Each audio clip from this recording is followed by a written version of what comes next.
Gelombang kedatangan pengungsi Rohingya ke Indonesia pada akhir tahun 2023 telah mencapai jumlah tertinggi sepanjang sejarah. Kurang dari sebulan sejak pertengahan November 2023, jumlah pengungsi Rohingya yang telah mendarat di Aceh hampir menyentuh 2.000 orang. Informasi didapat mereka sengaja datang ke Indonesia untuk mencari kehidupan yang damai dan layak. Sebab kondisi Cox's Bazar, tempat bernaungnya 1 juta pengungsi Rohingya di Bangladesh Tengah, mengalami sejumlah permasalahan.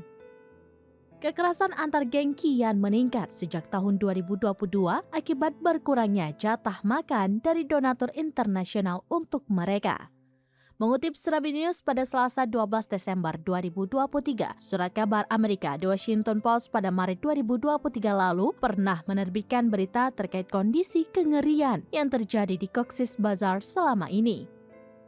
Dalam artikelnya, media itu melaporkan bahwa 6 tahun setelah junta militer Myanmar melakukan genosida terhadap minoritas Muslim Rohingya, gelombang kekerasan melanda kem-kem penampungan Rohingya di Bangladesh.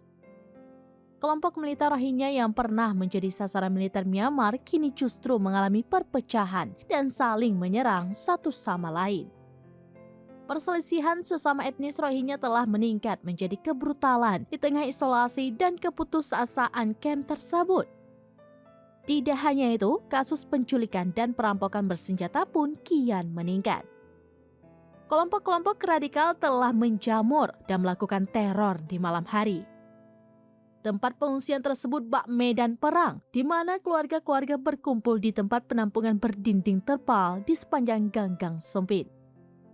Setiap malamnya, kem penampungan itu diwarnai jeritan dan tembakan yang terdengar di seluruh komunitas.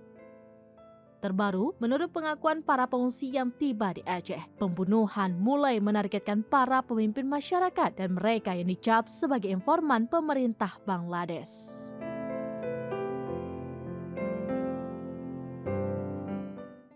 Download Tribun X sekarang, menghadirkan lokal menjadi Indonesia.